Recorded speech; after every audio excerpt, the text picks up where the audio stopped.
El sensor de lluvia, el sensor de temperatura y humedad, el sensor de presión, aquí tenemos el sensor de corta de cerrada, una antena y esto es una turbina.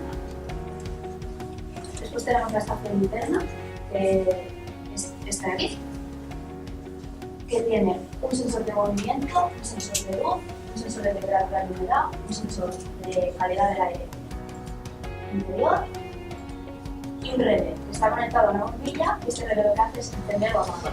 Con el programa que hemos cargado en los algoritmos para recoger los datos, ¿vale? Entonces, estos son enviados por una cadena de radio hacia la Raspberry. Entonces, el servicio este de MySensors, que es el que nos proporciona el protocolo de comunicación de radio, pues lo que hace es recogerlo en la Raspberry y nosotros con nuestro controlador nos conectamos a este servicio medio socket, ¿vale? Para un texto más técnico, y entonces lo que hace es meterlo en la base de datos, ¿vale? Entonces ya está nuestra aplicación web para recogerlo y mostrarlo.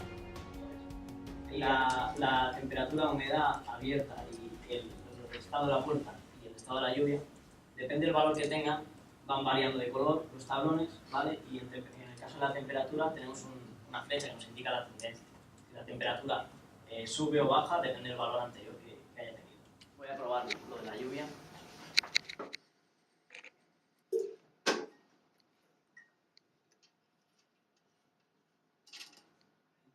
Como podéis ver, ha cambiado el estado y ahora está pues lloviendo.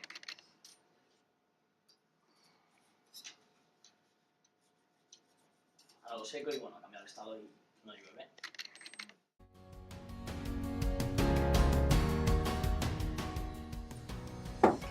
Aquí hacemos una comparación de temperatura máxima y mínima de la sección interna y externa. Podemos ver los datos. Y aquí tenemos la humedad interior, la humedad exterior y el nivel de luz. También se pueden ver las últimas 24 horas, la última semana y el Proyecto.